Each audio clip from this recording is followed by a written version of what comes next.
ਇਕੱਲਤਾ ਦਾ ਆਲਮ। ਇਕੱਲ ਉਹਨਾਂ ਪਲਾਂ ਦੀ ਤਫਸੀਲ ਹੁੰਦੀ ਹੈ ਜਦੋਂ ਸਾਹਾਂ ਦੀ ਪਰਵਾਜ਼ ਫਿਜ਼ਾ ਨੂੰ ਧੜਕਾਉਂਦੀ ਹੈ। ਸੋਚਾਂ ਦੀ ਲੜੀ ਮਸਤਕ ਵਿੱਚ ਪੀੜਾ ਡਾਉਂਦੀ ਹੈ। ਸੁੱਕੇ ਬੁੱਲ੍ਹਾਂ ਦੀ ਤਾਜ਼ਗੀ ਹਾਣ ਪਾਲਦੀ ਹੈ ਅਤੇ ਮਾਨਸਿਕ ਬਿਰਤੀ ਚੁੱਪ ਦਾ ਚੁੱਲ੍ਹਾ ਬਾਲਦੀ ਹੈ।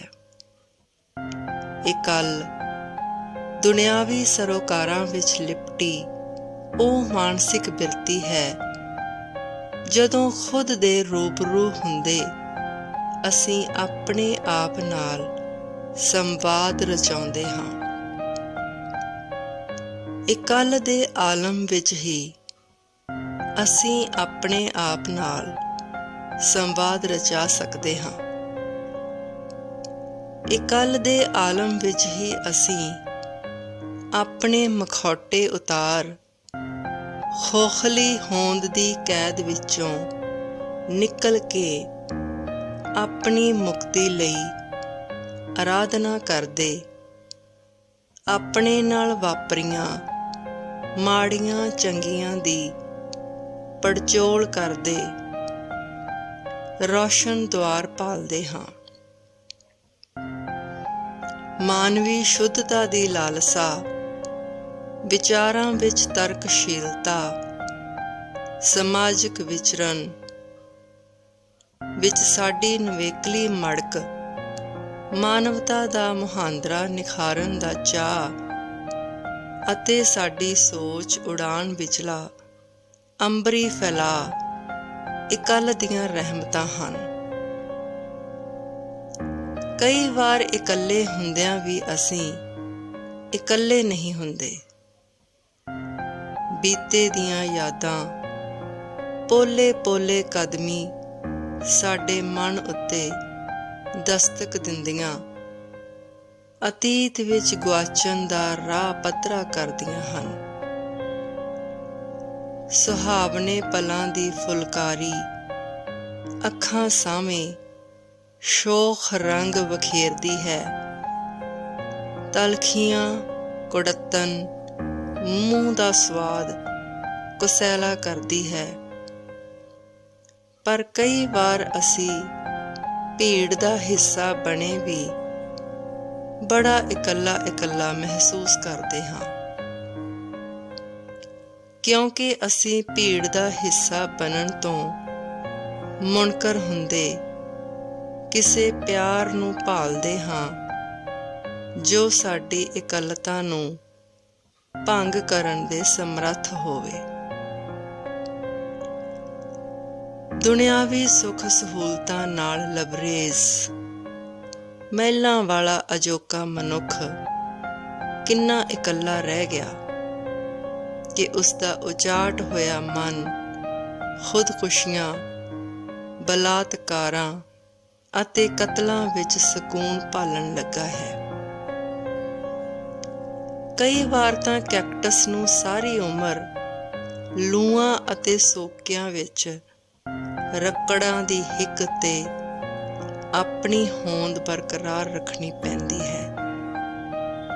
ਵਰ੍ਹਿਆਂ ਦੀ ਉਡੀਕ ਤੋਂ ਬਾਅਦ ਕੇਰਾਂ ਖਿੜਦੇ ਇਕੱਲੇ ਫੁੱਲ ਲਈ ਅੰਬਰਾਂ ਵਿੱਚ ਟੁੱਟਦਾ ਤਾਰਾ ਆਪਣੇ ਸਮੂਹ ਤੋਂ ਵਿਛੜ ਕੇ ਇਕੱਲ ਦੀ ਅਗਨੀ ਵਿੱਚ ਰਾਖ ਹੋ ਧਰਤੀ ਤੇ ਡਿੱਗ ਆਪਣੇ ਬਿਖਰੇ ਹੋਏ ਕਣਾਂ ਵਿੱਚੋਂ ਆਪਣੀ ਹੋਂਦ ਕਿਵੇਂ ਕਿਆਸੇਗਾ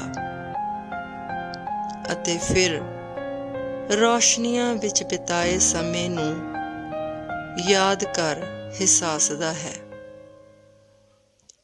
ਦਰਿਆ ਵਿਚਾਲੇ ਬਰੇਤੇ ਉੱਤੇ ਘਰ ਉਸਾਰਨ ਦਾ ਸੁਪਨਾ ਪਹਿਲੀ ਛੱਲ ਦੀ ਮਾਰ ਨਾਲ ਹੀ ਆਪਣੀ ਹੋਂਦ ਗਵਾ ਬਹਿੰਦਾ ਹੈ। ਇਕੱਲ ਤੋਂ ਉਕਤਾਈ ਕੰਧਾਂ ਦੀ ਕੈਦ ਵਿੱਚ ਜਵਾਨੀ ਹਾਣ ਦੀ ਅਣਹੋਂਦ ਨਾਲ ਜੂਝਦੀ ਆਪਣੀ ਹੋਂਦ ਕੰਧਾਂ ਉੱਤੇ ਮਾਰੀਆਂ ਲੀਕਾਂ ਵਿੱਚ ਗਵਾ ਵਹਿੰਦੀ ਹੈ। ਇਕੱਲੇ ਬੋਟ ਨੂੰ ਕੌਣ ਚੋਗ ਖਵਾਏਗਾ? ਕੌਣ ਪਰਵਾਜ਼ ਦਾ ਹੁਨਰ ਸਿਖਾਏਗਾ? ਕਿਹੜਾ ਉਸਦੀ ਉਡਾਨ ਸਮੇਂ ਝਪਟਦੇ ਬਾਜ਼ਾਂ ਉੱਤੇ ਨਜ਼ਰ ਰੱਖੇਗਾ? ਸੁੱਕੀ ਟਾਹਣੀ ਉੱਤੇ ਵਿਰਦ ਕਰਦਾ ਇਕੱਲਾ ਪੰਛੀ ਉਜਾੜਾਂ, ਖੰਡਰਾਂ ਅਤੇ ਥੇਹਾਂ ਦੀ ਤਵਾਰੀਖ ਬਣਦਾ ਹੈ, ਜਿਹੜੀ ਹਮੇਸ਼ਾ ਭਵਿੱਖ ਦੀ ਅੱਖ ਵਿੱਚ ਚੁਭਦੀ ਰਹਿੰਦੀ ਹੈ ਅਤੇ ਭਵਿੱਖ ਘਰਾਲਾਂ ਵਿੱਚ ਆਪਣਾ ਮੂੰਹ ਛੁਪਾਉਣ ਦੀ ਆਉਂਦ ਹੰਢਾਉਂਦਾ ਹੈ। ਮਾਸੂਮ ਮੁਖੜੇ ਤੇ ਅਟਕਿਆ ਇਕੱਲਾ ਹੀ ਖਾਰਾ ਹੰਝੂ ਲੱਖਾਂ ਦਰਿੰਦਿਆਂ ਨੂੰ ਗਾਲਣ ਲਈ ਲੋੜੀਂਦਾ ਖਾਰਾਪਨ ਫਿਜ਼ਾ ਵਿੱਚ ਬਖੇਰਦਾ ਹੈ ਅਤੇ ਵਕਤ ਦਾ ਪਹੀਆ ਗੇੜਿਆਂ ਵਿੱਚ ਉਲਝ ਕੇ ਰਹਿ ਜਾਂਦਾ ਹੈ। ਕਦੇ ਵੀ ਇਕੱਲ ਨੂੰ ਸੰਤਾਪ ਨਾ ਬਣਾਓ। ਇਸ ਦੇ ਆਵੇ ਵਿੱਚ ਆਪਣਾ ਆਪ ਨਾ ਪਸਮਾਓ। ਇਸ ਦੀਆਂ ਤੰਦਾਂ ਵਿੱਚ ਸਾਹਾਂ ਨੂੰ ਨਾ ਉਲਝਾਓ ਅਤੇ ਇਸ ਦੀ ਵੇਦੀ ਉੱਤੇ ਆਪਣੇ ਵਲਵਲਿਆਂ ਦਾ ਸੰਧੂਰ ਨਾ ਸੁਲਗਾਓ। ਤਪਦੇ ਥਲਾਂ ਦੀ ਹਿੱਕ ਤੇ ਕਨਸ਼ਾਵਾਂ ਰੁੱਖ ਤਾਂ ਬਣੋ, ਪਰ ਕਦੇ ਵੀ ਮਾਰੂਥਲ ਦੀ ਕੱਲੀ ਕਹਿਰੀ ਕੰਡਿਆਲੀ ਥੋਰ ਨਾ ਬਣੋ। ਇਕੱਲ ਦੀ ਆਸਥਾ ਵਿੱਚ ਆਸ਼ਾ ਨਿਰਾਸ਼ਾ ਵਿੱਚ ਵਟੇਂਦੀ ਹੈ। ਦਿਨ ਦਾ ਚਾਨਣ ਮੱਸਿਆ ਦੀ ਕਾਲਖ ਬਣਦੀ ਹੈ। ਜ਼ਿੰਦਗੀ ਬੋਝ ਲੱਗਦੀ ਹੈ ਅਤੇ ਜਿਉਣ ਤੋਂ ਉਚਾਟ ਹੋਇਆ ਮਨ ਭੈੜੇ ਖਿਆਲਾਂ ਦੀ ਦਲਦਲ ਵਿੱਚ ਧੱਸਦਾ ਚਲਾ ਜਾਂਦਾ ਹੈ।